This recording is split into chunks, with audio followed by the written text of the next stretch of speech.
আসসালামু আলাইকুম প্রিয় দর্শক, দূরের এবং কাছে দেশ বা দেশের বাইরে যে যেখান থেকে আমার এই ভিডিওটি দেখছেন, আশা করছি আপনারা সকলেই অনেক অনেক ভালো আছেন। বরাবরের মতো আজকেও হাজির হয়ে গেছি আরও একটি মজার রেসিপি নিয়ে। কথা না বাড়িয়ে চলুন দেখে নেই আজকের রেসিপিটি। প্রথমে আমি ইন্ডাকশনে একটি ফ্রাই প্যান বসিয়ে দিলাম, তাতে এই গ্লাসের 3 গ্লাস পানি দিয়ে দিব।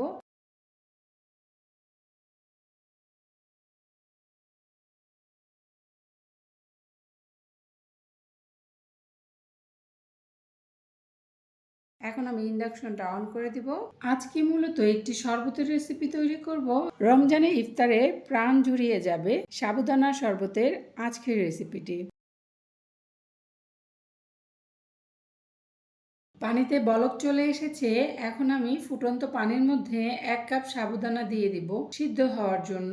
যতক্ষণ পর্যন্ত সাবুদানাগুলো সিদ্ধ হবে না ততক্ষণ পর্যন্ত সিদ্ধ করে নিতে হবে। সাবুদানাগুলো যখন দুধের মতো সাদা থেকে জেলি রঙে চলে আসবে তখন আমি সাবুদানাগুলো নামিয়ে নিব। সাবুদানা চুলায় বসিয়ে অন্য কাজে ব্যস্ত হয়ে যাবেন না, চুলার পাশেই থাকবেন আর ঘন ঘন নাড়তে থাকবেন যাতে করে লেগে না যায় পাত্রে, সেদিকে খেয়াল রাখবেন। সাবুদানাগুলো নেড়ে ছেড়ে দিবেন যাতে তলানিতে লেগে না যায়।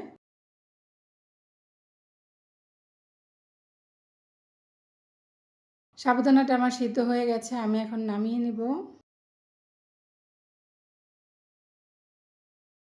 এরকম স্টিলের ছাঁকনিতে গরম সাবুদানাগুলো ঢেলে ছেঁকে নেবেন। এবার একটি ইন্ডাকশনে প্যান বসিয়ে দিব, তাতে আধা কেজি গরুর দুধ দিয়ে দিব। আমি এখানে ফুল ফ্যাট গরুর দুধ নিয়েছি। প্যাকেটজাত দুধ হলে সাথে কিছুটা গুঁড়ো দুধ অ্যাড করতে পারেন।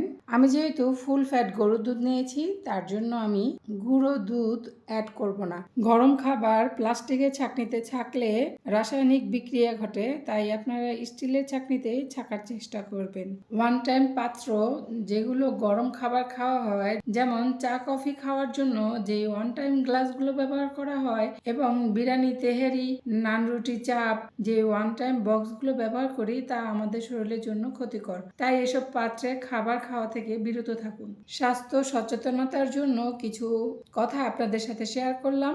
এরই মধ্যে দুধে বলক চলে এসেছে, আমি 3-4 মিনিটের মতো বলক আসার পরেও ফুটিয়ে নিয়েছি। এবার দুধের প্যানটি ইন্ডাকশন থেকে নামিয়ে আমি ঠান্ডা করে নেব। ফোটানো দুধ পুরোপুরি ঠান্ডা হয়ে যাওয়ার পর এই মেলামাইন পাত্রে ঢেলে দিব। আপনারা চাইলে কাচের পাত্রও ব্যবহার করতে পারেন। ছেঁকে নেওয়া সাবুদানাগুলো দুধের মধ্যে ঢেলে দিব। যারা সাবুদানা কম পছন্দ করেন তারা চাইলে পরিমাণে কম দিতে পারেন সাবুদানা। সাবুদানাগুলোকে আমি দুধের মধ্যে ভালোভাবে মিশিয়ে নিব। এবার আমি চিনি দিয়ে দিব। এখানে 1 কাপের 4 ভাগের 1 ভাগ চিনি নিয়েছি। যারা চিনি কম পছন্দ করেন তারা চাইলে পরিমাণে কম দিতে পারেন। দুধের সাথে আবারও সাবুদানা ও চিনি মিশিয়ে নিব। কিছুক্ষণ মেশানোর শেষে এবার আমি রুয়াবজা দিয়ে দিব। 1 কাপের 4 ভাগের 1 ভাগ রুয়াবজা নিব। তোমরা যারা রুয়াবজা কম দিতে চাও তারা 2 টেবিল চামচ পর্যন্ত দিতে পারবে।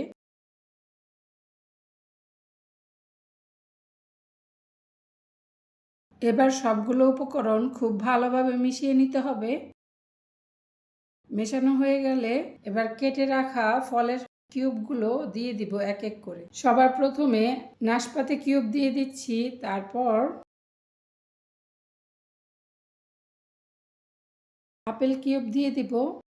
আপেল ও নাশপাতি প্রথমে মেশাতে হবে, কারণ আপেল এবং নাশপাতি কেটে রাখলে আয়রনের জন্য কালো হয়ে যায়। এবার টুকরো করে কেটে রাখা সবুজ আঙুর দিয়ে দিব। টুকরো করে কেটে রাখা কালো আঙুর দিয়ে দিব। তরমুজ কিউব করে কেটে নিয়েছি, বিচি ছাড়া, তা দিয়ে দিব। আর দিয়ে দিব স্ট্রবেরি স্লাইস করে, তোমরা চাইলে কিউব করেও কেটে দিতে পারো। সবগুলো ফল আমি ভালোভাবে মিশিয়ে নিব। 5 থেকে 6 জনের মতো পরিবেশন করতে পারবে আজকের এই শরবতের রেসিপিটি। ফলের জুসটি দেখতে যতটা সুন্দর হয়েছে, খেতেও কিন্তু ভীষণ মজার হয়েছে। তোমরা অবশ্যই ট্রাই করবে এবং কমেন্টে জানাবে কেমন হয়েছে।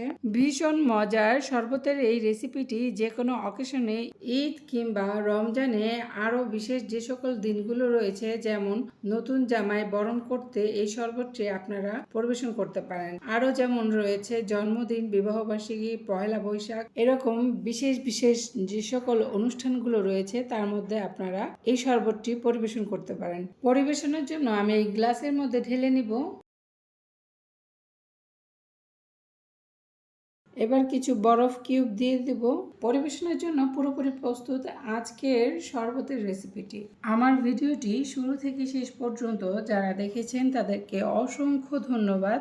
আশা করছি আজকের রেসিপিটি আপনাদের ভালো লাগবে। আর ভালো লাগলে অবশ্যই ভিডিওটিতে লাইক, কমেন্ট ও শেয়ার করতে ভুলবেন না। আর এখনো যারা আমার চ্যানেলটি সাবস্ক্রাইব করেননি তারা অবশ্যই চ্যানেলটি সাবস্ক্রাইব করে আমাকে সাপোর্ট করবেন। পাশে থাকা বেল বাটনটি প্রেস করে রাখবেন। এতে করে যখনই আমি ভিডিও আপলোড করব তখনই সঙ্গে সঙ্গে আপনি নোটিফিকেশন পেয়ে যাবেন। আমার চ্যানেলে প্রতি সপ্তাহে 2টি করে ভিডিও আপলোড করে থাকি। সোম এবং বৃহস্পতিবার সন্ধ্যে 7:30 চোখ রাখুন আমার ভিডিওগুলো দেখার জন্য নীলু কুকিং হাউজে। আপনাদের কোনো প্রশ্ন কিংবা পরামর্শ থাকলে কমেন্টে জানাতে পারেন। আমি প্রতিটি কমেন্টে রিপ্লাই দিব। আবারও নতুন কোনো রেসিপি নিয়ে আপনাদের সাথে হাজির হব।